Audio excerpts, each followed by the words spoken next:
খুলনা মহানগরীতে মশক নিধন প্রকল্পে ত্রাস প্রোগ্রাম পরিচালনা করার নির্দেশ দেওয়া হয়েছে। আজ শনিবার নগর ভবনে শহীদ আলতাফ মিলনায়তনে ওয়ার্ডের ক্ষমতাপ্রাপ্ত কর্মকর্তা সহ কনজারভেন্সি বিভাগের কর্মকর্তা কর্মচারীদের সাথে অনুষ্ঠিত সভায় প্রশাসক জনাব মোহাম্মদ ফিরোজ সরকার এ নির্দেশ প্রদান করেন। পবিত্র রমজান উপলক্ষে জরুরি ভিত্তিতে এই কর্মসূচি গ্রহণ করা হয়েছে।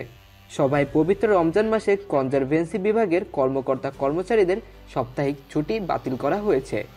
খুলনা ওয়াসা কর্তৃক নতুনভাবে রাস্তা খনন বন্ধ এবং চলমান কাজ দ্রুত সময়ের মধ্যে সম্পন্ন করার জন্য পত্র প্রেরণের সিদ্ধান্ত নেওয়া হয়েছে। এছাড়াও ত্রাস প্রোগ্রামের আওতায় মহানগরীকে 2টি জোনে ভাগ করে প্রতিটি ওয়ার্ড এলাকায় দিনের পূর্বাহ্নে মশা প্রজনন ও ডিম ধ্বংসের লার্ভিসাইড এবং বিকেলে উড়ন্ত মশক নিধনে অ্যাডাল্টিসাইড স্প্রে করার সিদ্ধান্ত নেওয়া হয়েছে। সভায় প্রশাসক মশক নিধনের কাজ সার্বক্ষণিক মনিটর করার জন্য ওয়ার্ডের ক্ষমতাপ্রাপ্ত কর্মকর্তাদের নির্দেশ দেন। এ কাজে কারোর শিথিলতা পাওয়া গেলে তার বিরুদ্ধে শাস্তিমূলক ব্যবস্থা গ্রহণ করা হবে, এই মর্মে প্রশাসক হুঁশিয়ারি দেন।